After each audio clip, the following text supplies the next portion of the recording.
Muchísimas gracias a las tres.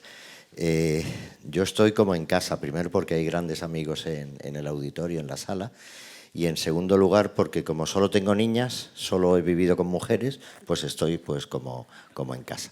Os doy la bienvenida a las tres, las presento muy brevemente porque lo importante es lo que vamos a dialogar. Se trata de que el diálogo pues sea un diálogo fluido, en el que va a haber una pregunta, pero luego rápidamente ellas pues van a ir interactuando en la medida en que ellas consideren, ¿no? Pues de mi derecha hacia el final del auditorio, pues tenemos con nosotros a Susana Castilla. Es profesora de educación secundaria en varios centros de la provincia, en distintos niveles, ¿no?, cognitivos, podríamos decir. Ella es bachiller en teología. Me decía hace un rato que su título estaba firmado por su santidad, por San Juan Pablo II, que no es poca cosa. Y así como cosa anecdótica, ella es, anecdótica pero importante, ella es intérprete de japonés. Con lo cual, si en la sala tienen algún problema a la hora de traducir, pues pueden aprovechar tranquilamente. Aparte, es experta en nuevas tecnologías, en ciencia, en lo que es las tecnologías de la información y la comunicación, y poco más. En segundo lugar, pues tenemos a Inés. Inés Prieto es maestra, es licenciada en pedagogía, ha sido profesora de religión durante un tiempo, no diremos años porque, verá, durante mucho tiempo, y ahora mismo es funcionaria de carrera, y entre las asignaturas que da y la forma que tiene de trabajar es el tema de la robótica también en el aula. También pues desde hace años nos conocemos porque colaboramos en esa delegación diocesana de enseñanza. Y tenemos en la esquina de este auditorio a Carolina Wisner. Ella es profesora titular de Derecho Administrativo y Derecho de Telecomunicaciones y las Nuevas Tecnologías en el Centro de Estudios Cardenal Espínola, CEU, y coordina también el Máster Universitario en Derecho Tecnológico y Digital de la Universidad Fernando III, CEU. Así que a las tres, bienvenidas. Y yo voy a lanzar una primera pregunta para Inés. Vamos a empezar de primaria hacia universidad, pero libremente. Sabéis que son varias preguntas las que vamos a hacer, vamos a intentar, más las que el público del auditorio pues considere, ¿no? Vamos a ver, la inteligencia artificial, Inés, forma parte de tu tarea docente y familiar, de eso estamos completamente seguros. A mí me gustaría saber si tienes alguna experiencia traumática con la inteligencia artificial o gratificante, ¿vale? Me interesa más lo traumático, porque significa que puede haber una sanación en un momento dado. Bueno, yo os contaba en que la más traumática es cuando Alexa me manda a la cama a las 9 de la noche, pero eso es a nivel personal. Pero en el aula, pues el trauma que me causa a mí cuando utilizo la inteligencia artificial al nivel de un aula de primaria, que es más que nada a nivel de robótica, es cuando todo falla o cuando un alumno te presenta algo que ha copiado. ¿Qué se suele hacer en eso? Pues primero detectas que el alumno ha copiado y después estableces un debate en clase donde se comenta lo que se ha copiado, si es correcto o no es correcto. Nosotros practicamos mucho la tertulia dialógica, que es lo que permite que el alumno critique un texto que está hecho con inteligencia artificial. Estamos hablando, en este curso, por ejemplo, de un nivel de cuarto de primaria, y son capaces de hacerlo. En cuanto a la mayor satisfacción que me proporciona la inteligencia artificial, es el poder llegar a todos los alumnos, sea quien sea, al nivel que sea y con las necesidades que tengan. Yo en mi aula siempre le doy mucha prioridad, no prioridad, sino especial atención a aquellos que están más desatendidos, como son los alumnos de necesidades, que siempre se han quedado un poco atrás y un poco aparte. Mi aula siempre ha estado abierta a ese tipo de alumnado y noto que cuando yo meto un robot, cuando yo meto un Scratch de robótica, esos alumnos nunca se quedan detrás, porque son, a ver cómo lo explico, son cosas muy sistematizadas que permiten formar como puzzles, y no siempre el alumno que va más avanzado es el que te lo hace mejor, sino el que tiene más paciencia y es más sistemático organizando la información. Eso, ahora mismo Mariano nos ha hablado un poco de cómo los datos se meten en cualquier inteligencia artificial.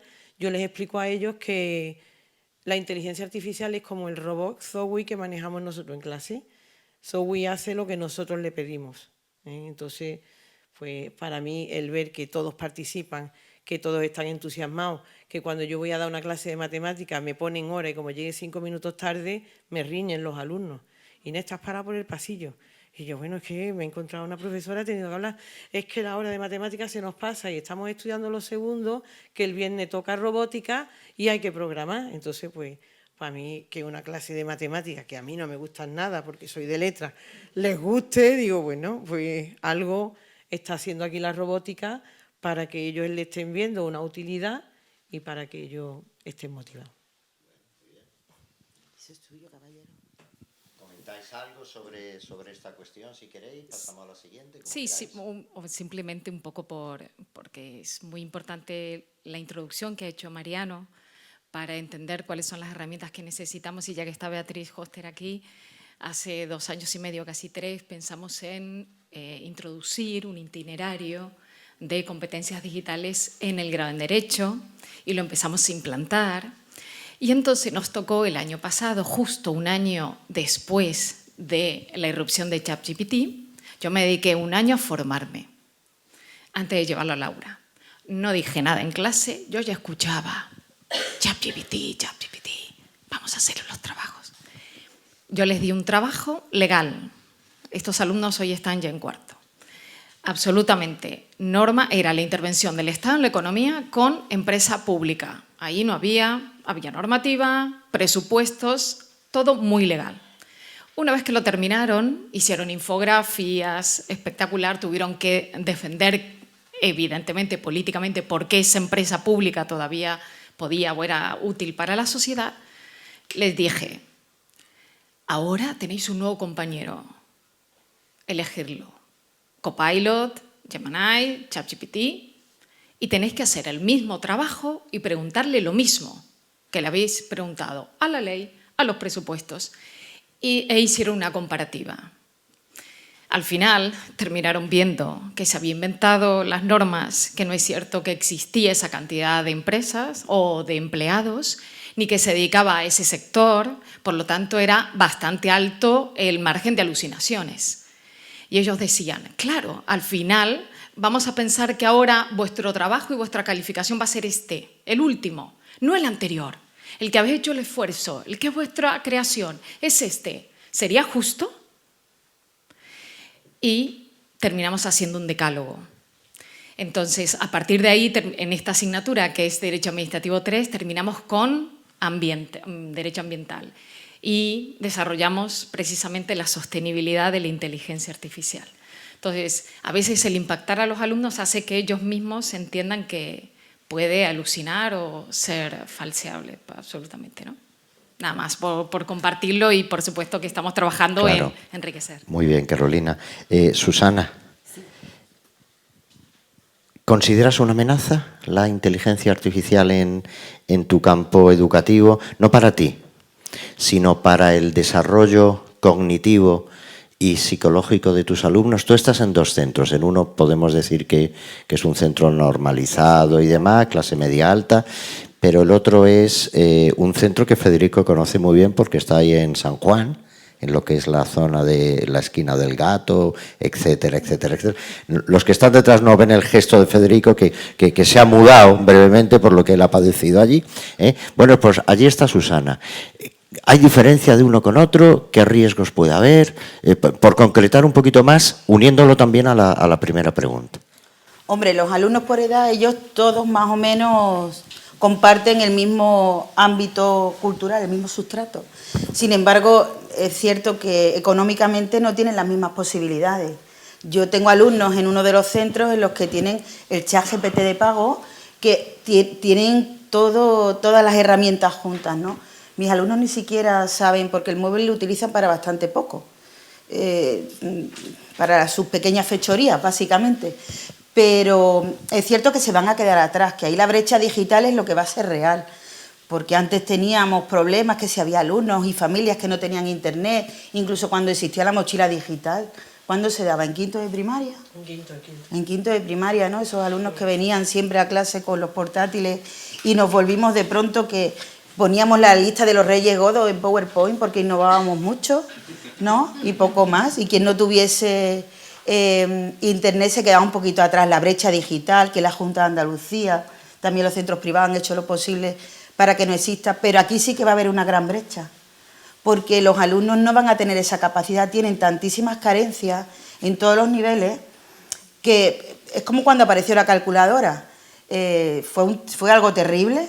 No, pero para usarla hay que saber multiplicar antes, hay que conocer los procedimientos.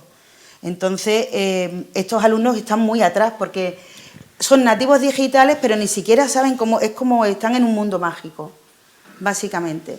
Y ellos no hacen uso de la tecnología. Y sí que es cierto que en el otro centro los alumnos les hemos metido quizás en la cabeza a los adultos que viene el apocalipsis, porque le hablas de inteligencia artificial y te dicen, no, inteligencia artificial. Se va a destruir el mundo, me han Sí, dicho. y digo, vienen los Nexus 6 ahora de Blade Runner. Pero bueno, yo creo, además, como decía Mariano, es cierto que los profesores tenemos que darnos cuenta de una cosa, que nosotros ya no evaluamos un examen ni nada, evaluamos un proceso, todo el procedimiento, no solamente el producto final. Entonces, es bueno decirle al alumno, ¿utiliza alguna herramienta? Y ahora, a ver, ¿cómo le has preguntado lingüísticamente? ¿Cómo has hecho? Si es respetuoso, si te ha faltado algún dato. Y claro, con eso se necesita tiempo y con las ratios que tenemos a veces es un poquito imposible. Y entonces aquí es donde yo creo que sí que va a afectar a un grupo por desgracia que no va a estar al día, incluso pudiendo acceder a una FP básica que yo creo que debería existir ya pronto en inteligencia artificial. Yo tenía un orden de preguntas, pero el orden de los factores no va a alterar el producto, ¿eh? Entonces, voy a hacer una pequeña, y así os pillo, un breve cambio, más que nada por el tema de los tiempos, ¿vale? Y ya respondéis. Me gustaría que empezara Carolina, ¿vale? Carolina, ¿acaba la inteligencia artificial con las lecciones magistrales?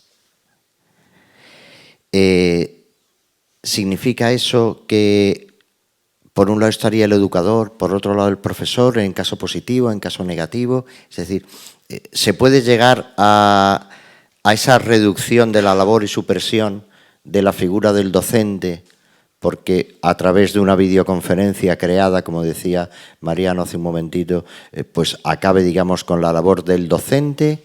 ¿O por el contrario, distinguimos la labor del educador, esa franja fina o ancha, dependiendo de cada uno? Bueno, yo para responder esta pregunta os voy a proponer, y nos lo vamos a responder todos juntos, que pensemos en ese profesor, en esa maestra que nos miró un día, que vio nuestro talento, que vio nuestra redacción, inclusive nuestra inquietud, y nos motivó y nos iluminó. Pensar un momento, yo pienso en la mía de primaria, que me enseñó a escribir en renglones y era como, en mi cuaderno era un poco así y me enseñó a ser prolija. Y recuerdo hasta su perfume, María Rosa se llamaba. Hacerlo vosotros, esa mirada, esa mano, ¿no? Ahora ya hay menos contacto, pero ¿la vamos a reemplazar? Esa esencia, yo creo que a veces hasta la pregunta, ¿no?, que la hacen fuera y que nos invitan, a veces de forma forzada, ¿los robots nos van a reemplazar? Robot, ¿no? La palabra, la traducción, básicamente viene de siervo. ¿Cómo un docente va a quedar resumido a eso? Evidentemente no, pero sí es cierto sí es cierto, que yo creo que, porque soy profesora en nuevas tecnologías y me dedico a esto hace muchos años, que tenemos que ser conscientes de los beneficios que nos da la inteligencia artificial, como en su momento nos dio Internet, el ordenador, evidentemente. Entonces, yo creo y soy fiel defensora de que todas las actividades que una inteligencia artificial o cualquier plataforma nos puedan ayudar y liberarnos en aquellas tareas burocráticas, siempre que esté protegidos nuestros datos con esquemas de seguridad, de interoperabilidad, en fin, que no voy a empezar con las cosas técnicas, sí es necesario. ¿Dónde está el docente en esa mirada? Y aquí veo a muchos muy buenos docentes. En ese consejo, en esa detección. ¿Por qué no usar inteligencia artificial si en un momento nos puede detectar un fracaso escolar? Pero os voy a decir, yo creo en el docente, en que cuando pasa clase, cuando pasa lista y ve que en esa semana no ha venido ese alumno, se preocupa porque no ha venido. De eso en CEU conocemos bastante. Entonces, bueno y necesario para todas aquellas labores que nos pueden ayudar como docentes, porque tenemos una ardua tarea cada vez más, cómo llegan los alumnos inclusive a la universidad, pero la educación, nosotros decimos, educamos personas a personas, eso es irreemplazable. Yo creo que la labor del maestro es fundamental, entre otras porque yo cuando entro en mi clase, a ver cuántos que no son maestros entran en su trabajo y lo primero que le dicen al abrir la puerta es qué guapa viene. Es que pues a mí me lo dicen todos los días. Y da igual que yo lleve mala cara, que haya pasado una mala noche, el contacto con el alumno, eso... El contacto con el alumno, eso no se, verán, no lo tiene la inteligencia artificial. Lo que pasa es que sí que es una herramienta fantástica, porque si tú basas tu metodología de trabajo en construir cosas, por ejemplo, todas las nuevas metodologías que se basan en proyectos, ya sea en proyectos de servicio o en un proyecto más simple que no sea de servicio, pues el alumno tiene que ir construyendo cosas. Para construir cosas tiene que buscar información. Esa información la inteligencia artificial primero se la puede aportar y segundo le puede ayudar a construir. Después está el alumno el que tiene que manejar aquello y construir ese proceso.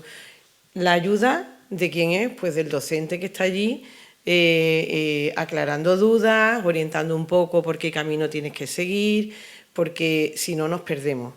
Y entre otras cosas, el peligro que tiene es que muchos la utilizan para jugar y creen que cuando están con los ordenadores es un juego. En mi clase, desde luego, el que coge un ordenador y se pone a jugar, ya sabe que ese día cierra el ordenador, porque no es un juego, es una herramienta de trabajo. También os digo que desde tercero de primaria siempre hay un ordenador abierto para el que necesite buscar una información, que también es la manera de hacerlos ver que es una herramienta y es un medio. Y después también quería decir que, por ejemplo, las experiencias que he hecho de clases invertidas, que son el alumno, tú le proporcionas una tarea o una información, la hacen en casa y después la traen en clase para comentar esa tarea, pues depende del alumno. Si mamá hace los deberes con el alumno hace la tarea fenomenal. Si mamá, como era mi caso, no hace las tareas con el alumno, pues el alumno las hace si mamá ha vigilado que estén hechas. Y si el chiquillo pues está un día de casa de mamá o en casa de papá y ese día en casa de mamá no hay internet, pues no he hecho la tarea. Entonces hay una desventaja. Yo no creo que vaya a sustituir al maestro. Susana. Sí. Venga. ¿Alguna cosita sobre eso? Le damos la palabra. Hay una pregunta al público para el conferenciante anterior, para Mariano, o yo he entendido, porque hablaba de matemáticas, y entonces pues se le ha alargado directamente a él. Mientras la lee tranquilamente, yo quería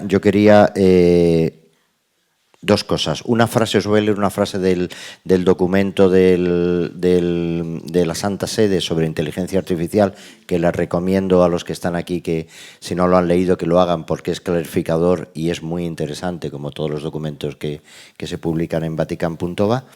Entonces, yo he entrecomillado una frase, pero me gustaría también que después de la intervención de Mariano, que cerrarais con una frase, una idea vuestra sobre el tema de la mesa redonda y del día que hemos tenido, de la tarde que hemos tenido. La frase es la siguiente: educar es arriesgarse en la tensión entre la cabeza, el corazón y las manos. Papa Francisco, ¿vale? Don Mariano. A ver, hay una pregunta de Francisco Pellegrín. Me la ha tenido que leer la compañera porque ya uno no calza canas, pero las gafas las necesita para ver de cerca y no me las he traído. Bien, pregunta que si tenemos que resolver un problema matemático, yo voy a contar aquí una anécdota pura y dura de mi hijo, ¿vale? Si tiene que resolver un problema matemático en la inteligencia artificial y le ponemos el problema matemático de dar un resultado, ¿quién valida ese resultado si está bien o no está bien? Imagino que esa es la pregunta, ¿vale? Más o menos, en este caso era con un sistema de n ecuaciones con n incógnita. ¿Quién valida el resultado? Efectivamente, la IA comete errores, pero la IA, como he dicho, la podemos entrenar. Tú puedes entrenar específicamente una IA para que, en vez de llegar al sistema antes de llegar al sistema de n ecuaciones con n incógnita, vayamos empezando ecuación de una incógnita, sistema de dos ecuaciones con dos incógnitas, y poco a poco vayamos entrenándola y validando esos resultados. Al final la IA aprende y sabe resolverlos, ¿vale? Otra cosa es que podamos apoyarnos en otra, es decir, hay una página, es que no me acuerdo ahora de memoria, hay una página que tú puedes consultar y preguntas a una IA y la página te da 3 respuestas distintas de la IA. 3 respuestas de 3 IA distintas. Copilot, Gemini, ChatGPT. Y tú puedes validar cuál de ellas está más próxima. Y con esa que esté más próxima, irla entrenando en pro del resultado que tú quieres conseguir, ¿vale? Iba a decir, digo, voy a consultar una anécdota. El viernes pasado tuve la fortuna de ver con mi hijo una película que hay en Netflix que se llama Gifted, que trata de una niña superdotada, que la madre también, superdotada para las matemáticas.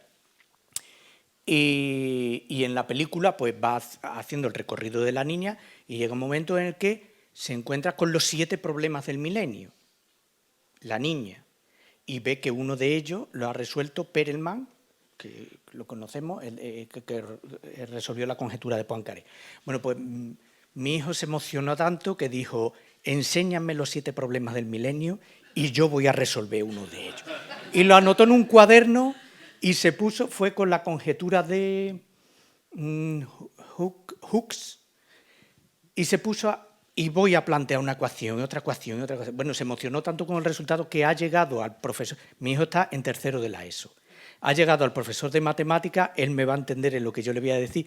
Levantó la mano en la clase y le preguntó, ¿qué es el producto de convolución? Algo que vemos en tercero de carrera. ¿Qué es el producto de convolución? El profesor se quedó fuera de juego totalmente. Entonces, tú a una inteligencia artificial no le puedes plantear un problema de este tipo porque previamente no se ha resuelto. Pero un sistema de n ecuaciones con n incógnita en la que metodológicamente con matriz, estoy hablando de palabras matemáticos, con matrices sí sabe la metodología para resolverlo, sí lo puede utilizar. ¿Vale?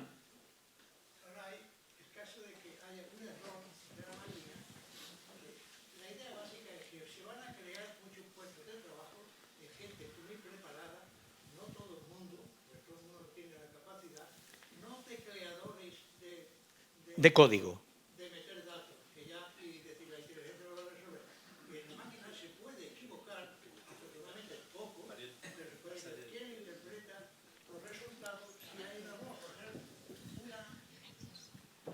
caída de tensión que permita que la máquina no responda como es debido.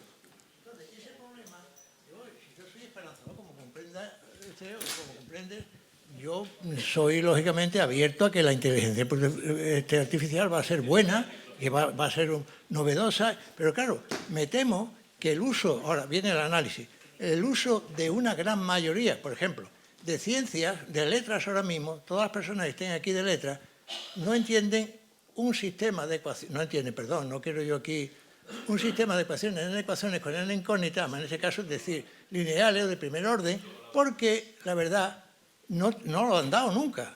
Entonces, están preparados en un campo de ordenamiento de palabras, incluso utilizar la voz, todo eso, hasta ahí llego. Ahora, la parte creativa, y lo dejó muy claro el profesor Higinio el otro día, el día 4, cuando presentó la diferencia de inteligencia. Yo, si me disculpa, yo creo que Mariano, entre matemáticos ando el juego, lo terminan y le voy a dar un minuto porque ya voy 2 minutos fuera. Voy 2 minutos fuera de tiempo, perdón. No hay ningún problema, sí. Perdón. Por supuesto que no. Gracias. La última palabra tenemos que decir. La guindita. Ahora.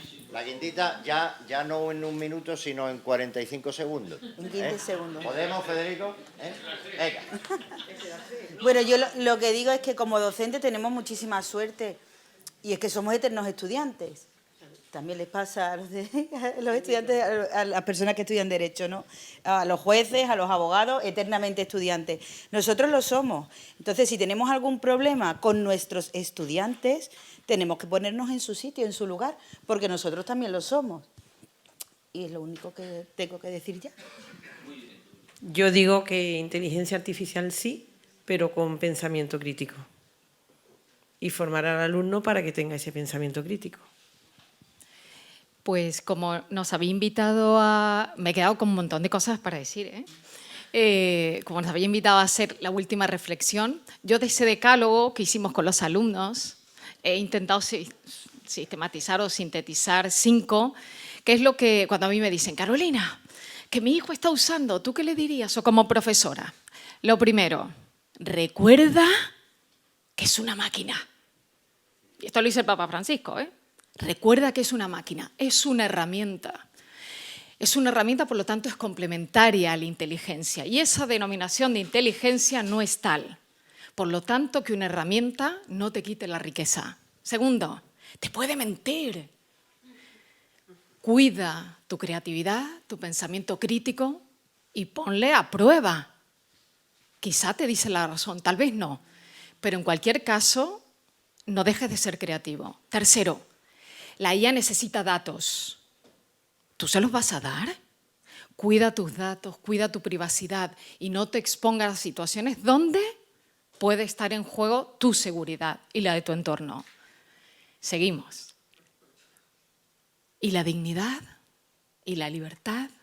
¿Y la dignidad del otro? ¿Y la fraternidad? No hagas daño. Es importante. Al final, todas las herramientas de la humanidad yo entiendo que deben intentar ser para la paz. Y por último, venimos a esta vida a compartir saberes y quiero agradecer a todos la invitación y creo que en la IA, aunque nosotras estemos aquí sentadas, todos somos aprendices, ejecutores y maestros. Así que de todos aprenderemos y nos queda un largo camino porque no sabemos hasta dónde va a llegar. Gracias.